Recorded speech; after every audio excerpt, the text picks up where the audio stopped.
Now the golden ratio is related to what they call a golden section, where you can illustrate this by a line. And there are two sections to this line. The longer section is called A, and the shorter section is B. The total length of this entire section is A plus B. The golden ratio is related by the ratio A as to B is A plus B as to A. Okay, we have the longer section as to the shorter section as the entire section divided by the longer section.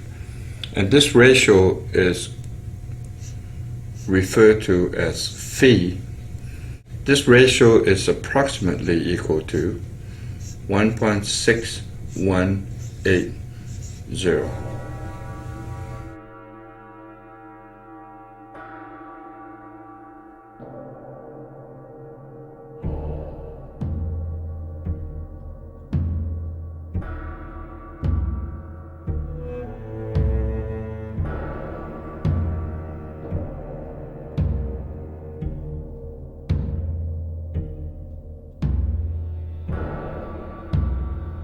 First of all, we have a pair of vertical lines and a pair of horizontal lines, and where they intersect, we're going to call those eyes.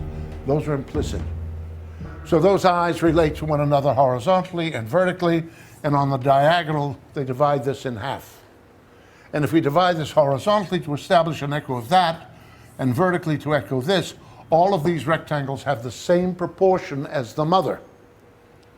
Any rectangle that has the same angle of a diagonal is the same proportion. So if this measures 1 by 1.5, which would be a 1.5 rectangle, these measure 1 by 1.5 as well. And if I continue breaking them down, they will continue to divide accordingly. There's a system of design called the golden section, in which we have golden sections, series rectangles, and we have root rectangles. I'm going to show you one. In the 7th lecture, we will discuss it at length, and in the 9th lecture, we will carry on even further.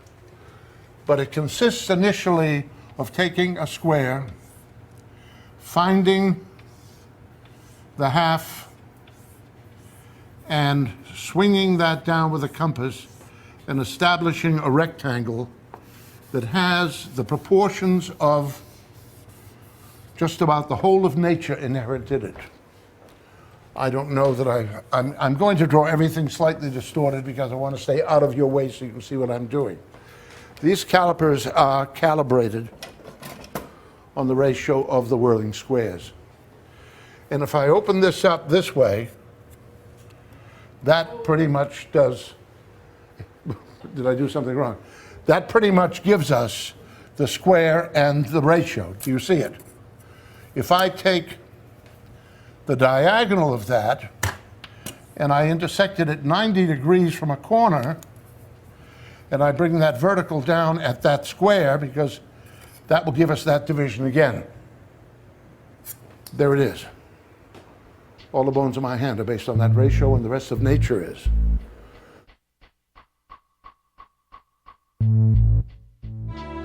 Around 1200 AD, a man named Leonard Pisano, better known as Fibonacci, discovered a sequence of numbers that created a very interesting pattern. The sequence begins with the numbers 1, 1, 2, 3, 5, 8, 13, 21, 34, and continues indefinitely. Each number is obtained by adding the last two digits together. A rectangle with a length and width of any two of the numbers of this sequence forms what is known as the golden rectangle, a perfect rectangle. A golden rectangle can be broken down into squares the size of the next Fibonacci numbers down and below. If we were to take a perfect or golden rectangle, Break it down into smaller squares based on Fibonacci's sequence and divide each with an arc. The patterns begin to take shape. We begin to see Fibonacci's spiral. The spiral in and of itself is insignificant. Its importance is revealed in where we find it. Take, for example, the sunflower. The display of its florets are in perfect spirals of 55, 34, and 21, the sequence of Fibonacci. The fruitlets of the pineapple create the same spiral based on the sequence. The pine cone does the same. As currents move through the ocean and the tide rolls onto the shore, the waves that bring in the tide curve into a spiral that can be mathematically diagrammed onto a plot at the points 1, 1, 2, 3, 5, 8, 13, 21, 34, and 55. Buds on trees, sand dollars, starfish, petals on flowers, and especially the nautilus shell are formed with this exact same blueprint. With each segment of growth, the nautilus adds to itself one more value on Fibonacci's scale. This blueprint can be seen around us on a small scale every day, but the greatest example of all is directly above our heads. At an average of 100,000 light years across, even the spiral of the galaxies above us are formed with the exact design that the tiny shell is formed. Ideal proportion. Not quite. No, I'm afraid not. Well, we can't all be mathematically perfect. Oh, yeah? Yeah, I do like to do it.